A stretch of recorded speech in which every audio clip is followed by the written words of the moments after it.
രാമൻകുട്ടി ഒരു കർഷകനായിരുന്നു. അവിവാഹിതനായ രാമൻകുട്ടി തന്റെ മക്കളെ സ്നേഹിക്കുന്നതിലേറെ മരങ്ങളെ സ്നേഹിച്ചു. പെട്ടെന്നാണ് രാമൻകുട്ടി ആ കാഴ്ച കണ്ടത്. വഴിയിൽ ഒരു ജാതി മരം വീണ് കിടക്കുന്നു. രാമൻകുട്ടി ഒട്ടും അമാന്തിച്ചില്ല. ആ മരം പൊക്കാൻ ശ്രമിച്ചു.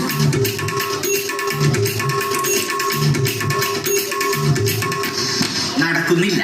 പിന്നെയും പിന്നെയും പൊക്കാൻ ശ്രമിച്ചു.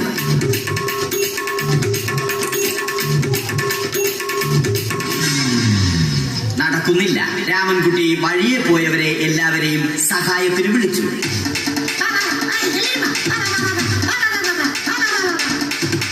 ആരും വന്നില്ല. അവസാനം കുടുംബശ്രീ യൂണിറ്റിൽ തൊഴിലുറപ്പിന് പോകുന്ന പെണ്ണുങ്ങളെ സഹായത്തിന് വിളിച്ചു.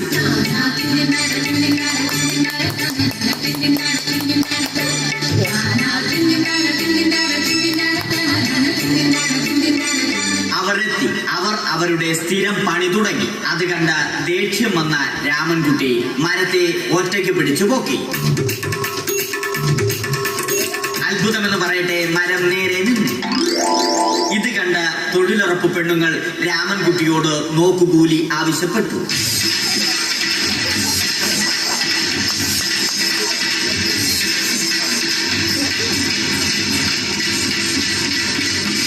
പോക്കറ്റില്ലാത്ത ബനിയൻ ധരിച്ച രാമൻകുട്ടിയുടെ പോക്കറ്റ് വരെ കീറിയിട്ടാണ് പെണ്ണുങ്ങൾ പോയത്.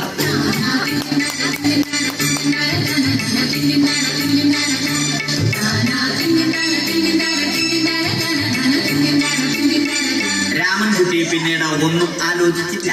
മരത്തിന് ഫാക്ടംബോസ് 2020 സെപ്റ്റംബർ 14 നൽകി. മരം തഴച്ചു വളർന്നു. ഇത് കണ്ട് രാമൻകുട്ടിക്ക് സന്തോഷം വന്നു.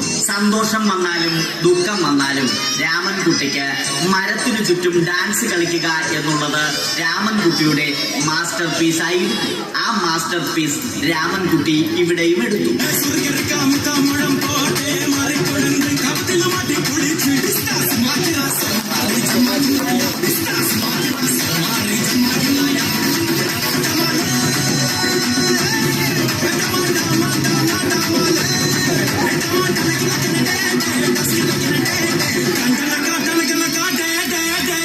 രാമൻകുട്ടി ദൈവത്തോടായി പ്രാർത്ഥിച്ചു.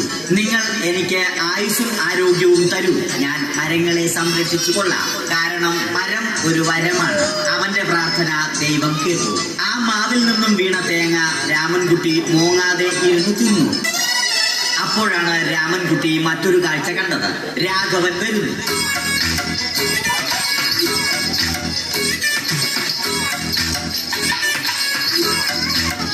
മരം മുറിക്കൽ ഹോബിയാക്കിയ, അതിലുപരി ജോലിയാക്കിയ രാഘവൻ മരങ്ങളുടെ ശത്രുവല്ലേ. മരങ്ങൾ മുറിച്ച് ഫർണിച്ചർ പണിയുന്നത് തെറ്റൽ. അവനെ ഇതിൽ നിന്നും പിന്തിരിപ്പിക്കണം. അവർ തമ്മിൽ ഒന്നും രണ്ടും പറഞ്ഞു. സംസാരം മൂത്ത് വാക്കേറ്റമായി. അത് പിന്നെ അടിയിൽ കലാശിച്ചു.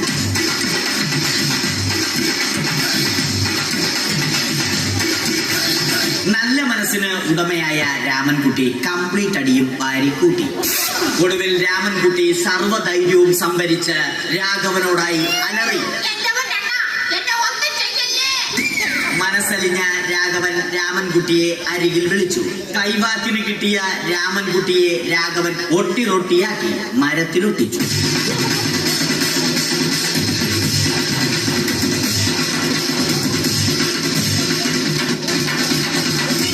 ഇന്നത്തെ പണി കഴിഞ്ഞ രാഘവൻ സംതൃപ്തിയോടെ വീട്ടിലേക്ക് മടങ്ങി.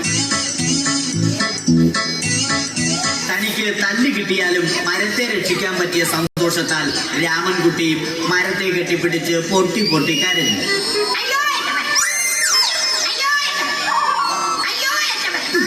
കാരണം മരം ഒരു വരമാണ്. കെട്ടിപ്പിടിക്കൽ ഏറ്റുവാങ്ങിയ മരം നാണം കൊണ്ട് ചില്ലകൾ താഴ്ത്തി. മരത്തെ രക്ഷിച്ച ക്ഷീണത്തിൽ രാമൻകുട്ടി മരച്ചുവട്ടിലിരുന്ന് ഉറങ്ങിപ്പോയി. പെട്ടെന്നാണ് അത് സംഭവിച്ചത്. പ്രകൃതി അതിന്റെ തനി കോണം കാണിച്ചു തുടങ്ങി. മഴയും കാറ്റും ഇടിയും വന്നു. അതോടൊപ്പം കോളും വന്നു. കോളെടുത്ത് രാമൻകുട്ടി പറഞ്ഞു. കോൾ കട്ടായി. രാമൻകുട്ടി ദൈവത്തോടായി പറഞ്ഞു. കാറ്റും മഴയും അതൊന്നും ചെവിക്കൊണ്ടില്ല. രാമൻകുട്ടിയുടെ മരം ആടി ഉലഞ്ഞു. രാമൻകുട്ടി ദൈവത്തോടായി വീണ്ടും പറഞ്ഞു, മരം ഒരു വരമാണ്, മരത്തെ ഒന്നും ചെയ്യരുത്. വരം കിട്ടിയതുപോലെ രാമൻകുട്ടി തന്റെ ചൂണ്ടുവിരൽ കൊണ്ട് മരത്തെ താങ്ങി നിർത്തി. ചൂണ്ടുവിരൽ വളഞ്ഞ് ചൂണ്ട പോലെയായി. ഇനി മീൻ പിടിക്കാൻ കൊള്ളാം. അവസാനം സംഭവിക്കേണ്ടത് സംഭവിച്ചു. രാമൻകുട്ടി അടിയിലും മരം മുകളിലും. അന്ത്യശ്വാസം വലിക്കുന്നതിനു മുമ്പ് രാമൻകുട്ടി ദൈവത്തോടായി ഇങ്ങനെ പറഞ്ഞു,